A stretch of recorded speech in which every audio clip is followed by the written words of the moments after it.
Out there, all right, keeping himself aloof from the world. But our divine teacher has an unusual knowledge of the way. He can ride the clouds and mists. Nobody knows exactly where he is. We ordinary Taoists are rarely able to see him. How can we ask him to come down? I must meet him. A plague is raging in the capital, and the emperor has sent me with an imperial edict and royal incense to invite him to conduct a great prayer service that will dispel the pestilence and save the people. What can I do? You must first prove your piety. Eat no meat, bathe and change into simple cotton garments. With the edict on your back, carry burning incense and travel on foot alone to the summit. There, kowtow and cry your invitation aloud. Then perhaps you'll be able to meet the divine teacher. But if you're not sincere, your trip will be in vain. You'll never see him. I've eaten nothing but vegetables since I left the capital. Doesn't that show I'm sincere? I shall do as you say. I'll start up the mountain the first thing in the morning. Everyone retired for the night. At the fifth watch the following morning, the Taoists prepared scented water and a vegetarian meal for the marshal. After bathing in the scented water, he dressed in new cotton garments and straw sandals, ate the meatless breakfast, wrapped the imperial edict in a piece of yellow silk and tied it on his back. In a silver censer he carried the smoking incense. Many Taoists escorted him to the mountain behind the temple and pointed out the path. You must never retreat if you are to save the people. Marshal, said the abbot, just push on piously. Bidding the Taoists farewell and calling on the highest deity for aid, Marshal Hong started up the mountain, alone. He climbed the twisting overgrown path for 2 or 3 li, crossing a number of peaks. Soon his feet ached and his legs grew weary. He felt he couldn't move another step. Though he didn't say it aloud, he grumbled to himself, an important government official like me. When I'm in the capital I lie on double mattresses and dine on banquet dishes. Even then I don't have much energy. What am I doing here in straw sandals, climbing this mountain path? Who knows where that divine teacher is anyhow? Why should I have to endure these torments? He was panting hard, his shoulders heaving, before he had gone another 50 paces. A strong wind blew through the hollow. When it had passed, a roar thundered from behind the pines, and out leapt a huge tiger, with bulging eyes, a white forehead and striped fur. "Aia!" cried the marshal, toppling over backwards in terror. The tiger, its eyes fixed upon him, circled left and right. Then it roared again and bounded off down the rear slope. Marshal Hong lay beneath a tree, his teeth chattering, his heart clanging like 15 buckets in a single well. Paralyzed as if suffering a stroke, his legs limper than a defeated cock's, he could only moan. Not until the tiger had been gone the time it takes to drink a cup of tea was the marshal able to crawl to his feet. He picked up the censer, relit the royal incense and continued up the mountain in search of the divine teacher. The marshal climbed another 40 or 50 paces. He sighed. If the emperor hadn't set a time limit on my mission, I wouldn't have had to suffer such a fright. Before he finished speaking, a strong wind blasted him with foul air. Marshal Hong heard a loud hissing. A big snake, thick as a bucket and dappled with snow-white spots, wriggled out of a grove of bamboo and vines on the mountainside. "I'm dead, man," exclaimed the marshal. He fell on his back beside a spiral-shaped rock, dropping his censer. The great snake moved rapidly towards the rock, then twisted itself into coils, its eyes shooting golden sparks. It opened its large mouth, flickering its tongue, and breathed poisonous fumes in the marshal's face. So horrified was Marshal Hong that his 3 souls drifted and his 7 spirits departed. The serpent looked at him, then slithered down the mountain and was quickly lost to sight. Only then was the marshal able to haul himself erect. "Lucky," he muttered. "That snake nearly scared me to death." There were goose pimples all over his body. He cursed the abbot. What rudeness! playing tricks on me and frightening me so. If I don't find the divine teacher on the summit, I'll settle with that abbot when I get down." Again he picked up the silver incense burner, straightened his clothes, settled the edict on his back, and adjusted his hat. About to go on, he heard the notes of a flute coming softly from behind the pines. Gradually, the melody drew nearer. A yellow ox plodded over the rise. A boy novice, seated on its back, was smiling as he played a metal flute. "Where are you from?" called the marshal. "Do you know who I am?" The boy merely continued playing. Marshal Hong shouted the question several times. The boy laughed and pointed at him with his flute. You've come looking for the divine teacher, haven't you?" he said. The marshal was astounded. "You're just a cowherd. How do you know?" Smiling, the boy replied. "When I was serving the divine teacher in his thatched hut this morning," he said. "The emperor has sent a Marshal Hong here with royal incense and an imperial edict for me to go to the eastern capital and conduct a great prayer service that will drive away the plague. I shall mount a crane and ride the clouds and go there today." "He must have left by now. He's not in the hut. There's no point in your climbing any higher. The mountain is full of venomous snakes and savage beasts. They're liable to kill you. Are you telling me the truth?" the marshal demanded. The novice only laughed, but didn't reply. He resumed playing his flute and rode off around the bend. How could that child know so much? The marshal wondered. The divine teacher must have told him. That's it. He hesitated. "I've had those terrible frights and nearly lost my life.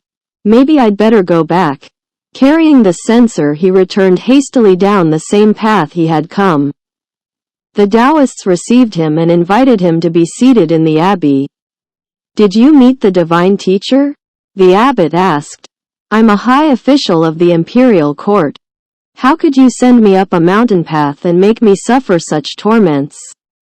I was nearly killed. First, halfway up, a big tiger with bulging eyes and a white forehead jumped out and scared the wits out of me. Then, before I had passed another gap, a great snake with snow-white spots wriggled from a thicket of bamboo and vines, wrapped itself in coils and blocked my path. If I weren't lucky, I'd never get back to the capital alive. It's all the fault of you Taoists. Making sport of me. Would we humble Taoists dare show disrespect to a high minister?" said the abbot. "The divine teacher was testing your piety. Although there are snakes and tigers on our mountain, they don't hurt people." By then I could hardly walk. Just as I was about to continue up the slope, a novice, sitting on a yellow ox and playing a metal flute, came riding over the rise. I asked him, "Where are you from? Do you know me?" He answered, "I know all about you." He said the divine teacher told him he would mount a crane and ride the clouds to the eastern capital this morning. "That's why I've returned." "Too bad," cried the abbot. "Marshal, you missed your chance. That boy was the divine teacher. A rustic-looking fellow like that? The divine teacher of this generation is very unusual. Although young in years, he has a remarkable command of the way. He's not an ordinary mortal. He can appear in any guise he wishes. People call him the master of the way. I saw him and didn't recognize him." "What a shame." "Never mind, Marshal. Since the divine teacher said he was going, by the time you return to the capital, the great prayer service will be successfully finished." On hearing this, the marshal felt better. The abbot ordered that a banquet be prepared for him. At the abbot's suggestion, the imperial edict was placed in a casket for royal documents. To be retained permanently in the temple, the royal incense was burned in the Hall of Three Purities. A big feast of meatless dishes was spread in the abbey. The diners ate and drank until dark. Then all retired. After breakfast the next morning, the abbot, priests and abbey superintendents invited the marshal out for a sightseeing stroll. He accepted with pleasure. Led by two novices they left the abbey, followed by a large entourage. They walked around the temple grounds, enjoying the beautiful scenery. In the Hall of Three Purities, the marshal was shown objects precious beyond words. He visited also the Nine Heavens Hall, the Propitious Star Hall, and the North Pole Hall. Beside a covered walk on the left side of the grounds. Along another such walk on the right, he inspected the Great Monad Hall, the Three Officials Hall, and the Hall for Dispelling Evil. He was then escorted to the grounds in the rear of the right walk. There he observed a building with walls as red as peppers, and vermilion-colored lattice work on its two front windows.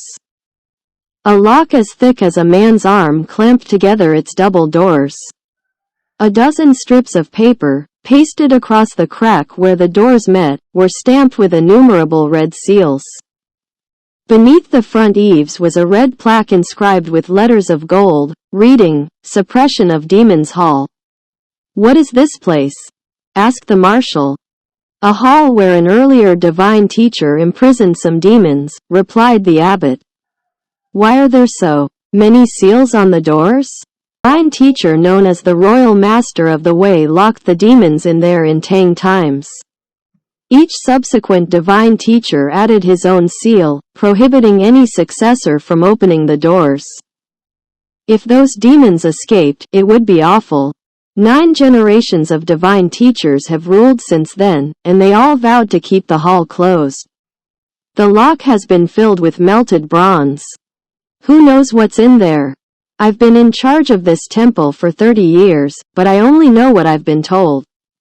Marshal Hong was surprised. "I certainly would like to see a demon," he thought. To the abbot he said, "Open the doors. I want to see what a demon looks like." "I cannot, Marshal," the abbot replied. "The early generation divine teacher has forbidden it. No one today would dare." The marshal laughed. "Nonsense. The story is an invention to delude people. You've deliberately prepared this place so that you can say you've got demons imprisoned as proof of the power of your Taoist magic. I've read many books, but none of them says anything about how to lock up demons. Spirits inhabit only the nether regions. I don't believe you've got any demons in there. Open up and let me have a look." "This hall mustn't be opened," the abbot pleaded.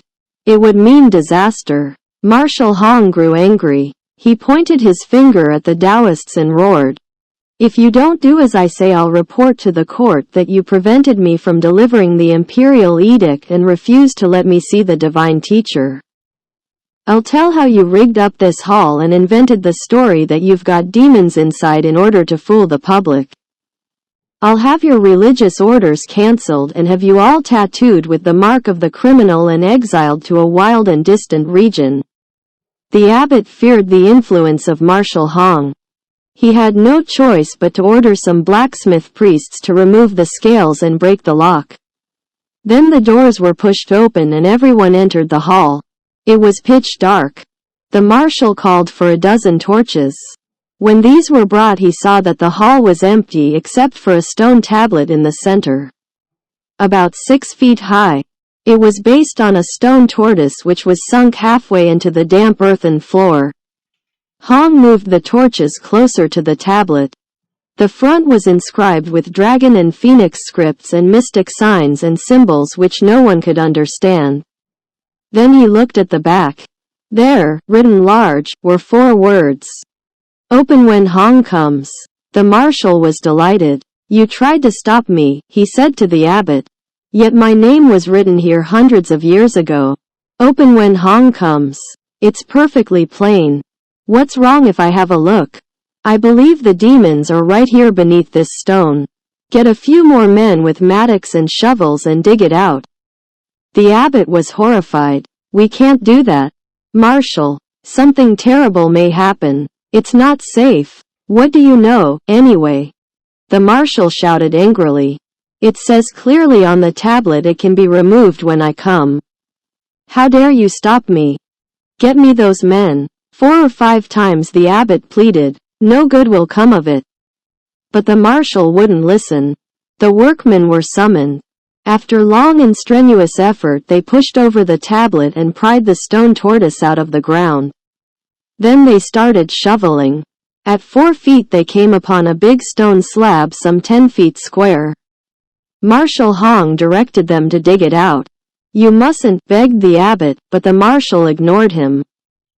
When the men had removed the slab, a pit 100,000 feet deep was revealed. A great ripping sound was heard, and a black cloud shot out of the pit. It tore through half a corner of the roof and zoomed into the sky, where it split into more than 100 golden rays which shimmered in every direction.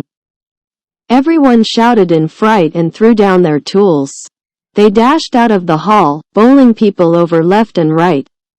Marshal Hong goggled and gaped helplessly. His face was the color of earth.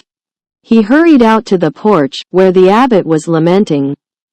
"Who are those demons who escaped?"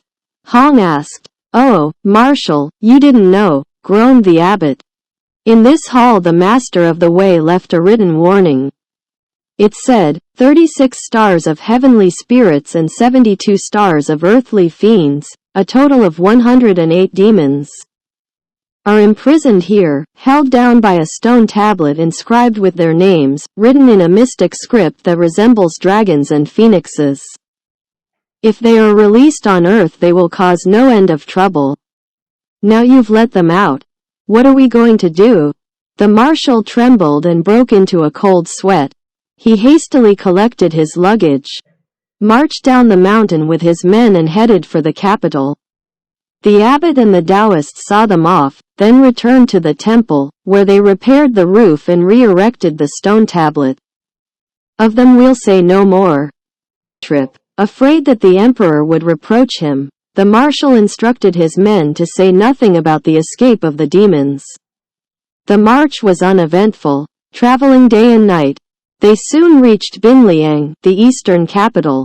On entering the city they were told, the divine teacher held a great prayer service in the imperial park for 7 days and 7 nights and distributed many charms. Now the sick are cured and the plague is completely gone. The divine teacher has taken leave of the emperor and returned to the Dragon and Tiger Mountain, astride a crane and riding the clouds. At early court the following morning, Marshal Hong reported to the emperor.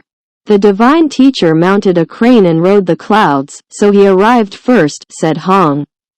We had to march every stage of the road. That's why we didn't get here till now. The emperor approved of his report. He rewarded the marshal and ordered him to resume his post. We'll say no more of this. Emperor Renzong ruled for 42 years and died without leaving a son.